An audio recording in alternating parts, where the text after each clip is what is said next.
Forward, post-game, story of how I got picked up. Okay, so I must have been a junior in high school, so 17 or so. I'm probably in the best shape of my life. I'm not just playing football, I'm also wrestling. So I'm in, because of that, you gotta be in really good shape. Now, I always had a little bit of a gun, no matter what, but like this was as low as it ever got. And I'd put on my tight Malibu shirt. I still remember it. It was like bright yellow and like it said Malibu and orange across it. But I was like very proud and I was strutting around like this, like, oh, look at me, I'm in shape, yeah. Okay. I had gone to 7-Eleven. Part of the reason was that I was going to get some videos to watch, and I had done that. And then as I'm getting out, two girls who were seniors, who were older than me, right? Not in my clique at all, so they weren't nerds, they didn't play ping pong. And come up to me, they're like, how you doing, Malibu? Okay, and I don't remember if they said Malibu. I don't think they said that, but they like approached me and started talking to me, and I was like, I'm being hit up. I'm like, this is insane. This has never happened to me, and like, I don't even know how to compute this. I was so fucking excited. I was like, oh my God. Like, it was literally like the best moment of my life at that point, okay? And I got my old Buick Skyhawk that barely runs. I'm standing by it. They're two cute girls. And it turns out, through the conversation, I could tell that the one with the bigger tits is the one that's interested in me. It's like wins all around, as far as the eye can see. Okay, so I'm like, okay, wait, I got to do something, right? I'm like, oh, we should go out for ice cream. Aww. Okay, like. I would have said yes. Okay. So then I'm like, all right, great. So they get in their car, I go to get in my car. Fail. I locked my keys inside the car. Oh, disaster. So fucking embarrassing. You guys were on the way for ice cream and you locked your keys in the car. No. We're outside the 7-Eleven. This whole thing's happening outside the 7-Eleven. We haven't gone to ice cream yet. Okay. And then, bigger fail. I had, in a panic, thrown the... Wait, had I thrown the videos? No, I had the videos in my hand. That was even worse. And I was kind of like hiding them the whole time. Oh, no. Because I'm 17. I'd gone to 7-Eleven to get like... Porn videos? They didn't have porn, but they had like softcore, like lesbians in prison. Okay? And I'm like, oh no! I was like, okay, open. Like, I'm trying to get in the fucking car and get out of there so we can go to the ice cream. And I hide the thing, and they're like, oh, you locked yourself out. I'm like, oh, I guess we'll have to get you help. And then they're like, what are you holding? Oh no! I'm like, no! It's melting. The best day of my life is melting away. And then they finally got it out of me, and they're like, oh, lesbians in jail. Right? And mortifying, etc. And then we had to get some guy to open the door, and it took forever. But you know what? They stayed with me. They hung in there. And you know what we did afterwards? Ice cream. And then did you ever sleep with? Of course not. Wow. Okay, no. Oh yeah, because you were 21 when you... Okay, down low. Okay, all right, anyway. So we do that, and then I arrange some sort of like date, whatever, to hang out with the one that's interested in me later that night. So this is still going great. I recovered from the horrible 1-2 punch in the beginning. And that's the thing, I didn't know what I was doing. And like, I constantly look back at young Cenk and think like, Malibu. Let me tell you how to play it. Okay. Yeah, which is why you always want to go back. Of course. I believe there's some chance I'm going to invent the time machine. Yeah. Like, I know nothing about science, but I'm so motivated to go back and do it right that I'm going to invent the time machine. So we went there, she was so into me, and I fucked it up. Like, we made out for like 17 hours. It was like, make out, okay, we had a little fun, right? You know what I'm saying, right? Go further. She's not a dork. She would have gone further. Like, I was so used to the girls we hung out with that if you like touch their fanny, they'd be like, ooh, and it'd be scandal, right? And she's letting me go to work. I go further. Yeah. But I just didn't know that I could. Yeah. And then I think she just kind of got bored. which I totally, now looking back, I'm like, of course you got bored. Yeah. And then like I had lost my mystique and I was no longer Malibu, and then it just kind of petered out from there. Aw, poor Cenk. Yeah. It's, But so like, don't get me wrong. Like I told every one of my friends, like that senior girl, felt her tits. unbelievable. Okay, that was like the biggest conquest our entire nerd group had ever had. You know, like when I think about like high school and college and stuff, like my biggest regret, like wasn't about getting laid or whatever, but definitely Really? like everyone when they're in college, for instance, everyone goes through a crazy, irresponsible, bad girl, bad boy phase, right? And I never went through any of that. And like now that I'm freaking 26, like I want to get involved in irresponsible, bad girl shit. Not really. You had the cholo thing go on, but No, that was stupid. That was like, I didn't, look, this is what it was. It was me dressing like a chola, but like behind closed doors. I'm like, I gotta read this book. And I was taking like, oh yeah, that makes sense. I was taking like 4 college classes during my chola phase. 4 college classes. Yeah, that's a try. So I wasn't a chola. I was just like, okay, You let were me dress faking like it. one. It Yeah. totally was such a Weren't clown. you on the tagging trips with your tagging boyfriend? Yeah, but like, it wasn't like going out and partying and drinking and experimenting and doing, like, I didn't do any of that stuff. So now it's kind of like, I have my own place and I'm just like, come on, let's go party, let's go, you know what? And And it's too late. It's too so late. She's 26. It's No, too but late. my friends Ship has sailed. My friends are over it. If I go to like, let's say like a rave or something, right? Man, those raves attract like the youngest kids, like 16-year-olds. And I'm just like, you're 16, what are Cougar. you doing? No, I'm too freaking old for that Be shit. like, hey Malibu, come over here.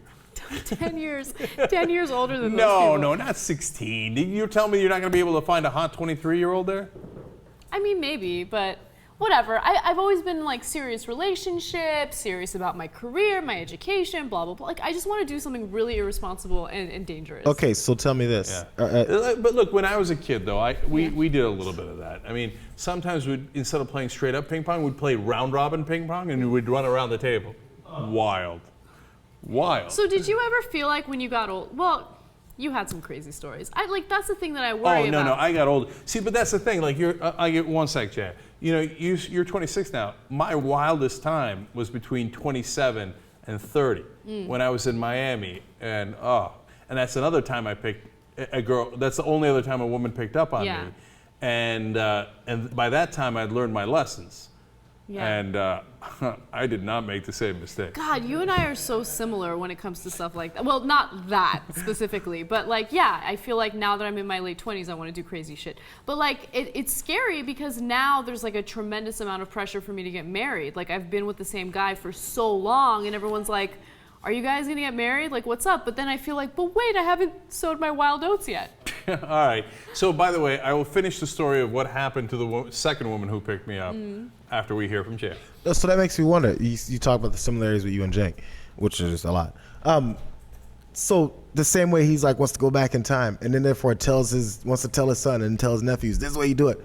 Do you imagine telling your daughter, future daughter, I mean, if you have one, because I don't know where you're on the child spectrum, but to be like, listen, don't take it so seriously. Yeah, take your honors classes, but you know what? Chill the fuck out and go out a little bit and have some fun, so you won't be like, oh, I'm sick of being a tired person that hasn't done any fun. She's got Tiger Mom written all over. Yeah, totally. I'm gonna, like, if I have kids, I'm gonna make sure they make the same mistakes that I did, which is don't enjoy your youth at all and work really hard and become successful. Now, to be fair, I enjoyed my youth tremendously. Like, I didn't get laid, and I've been bitter about it my whole life when I was younger, right? But I had a blast playing ping pong and kickball and baseball and football and all those things, and going to Dope's house and playing Nerf football with him and Con and JT, you know, every day after school. I love that, you know? Yeah. I mean, I did too. And playing basketball after school with Steve-O, which I still do.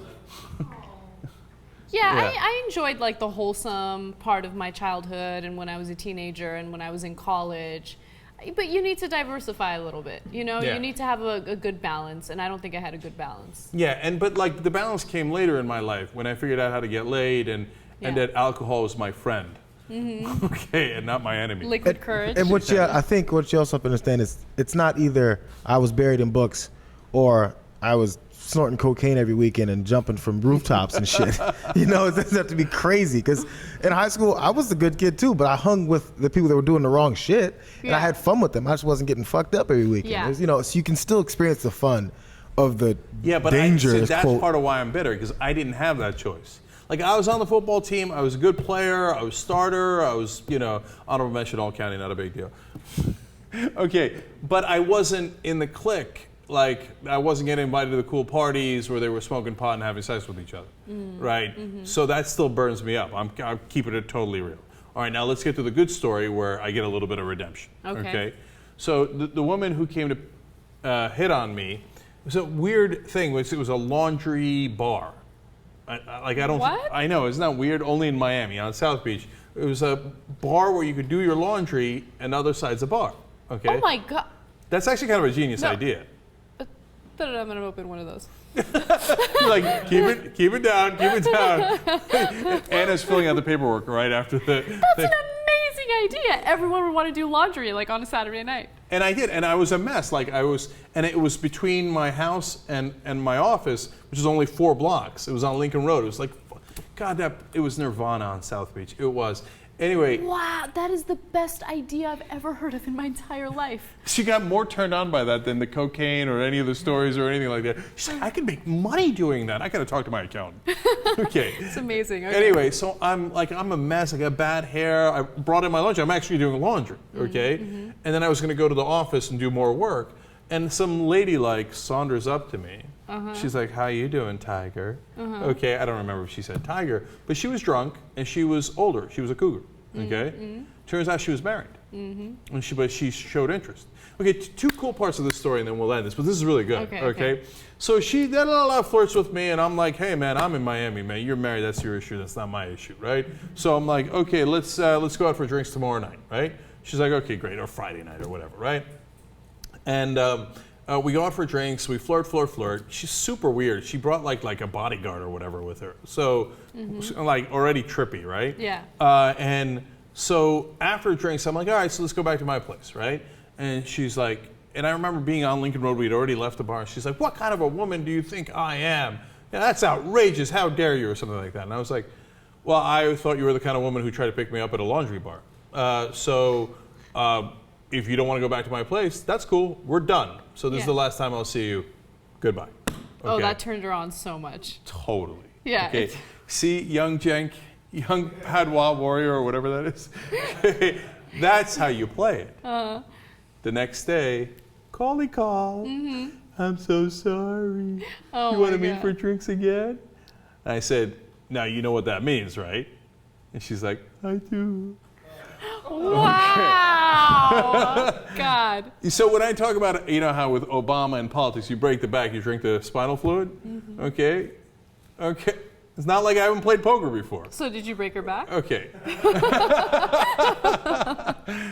Okay, so when we go to actually have sex after the drinks that night, I'm like, all right, let's go this way. She's like, no, my husband's on that side of town, and you wouldn't want to see my husband.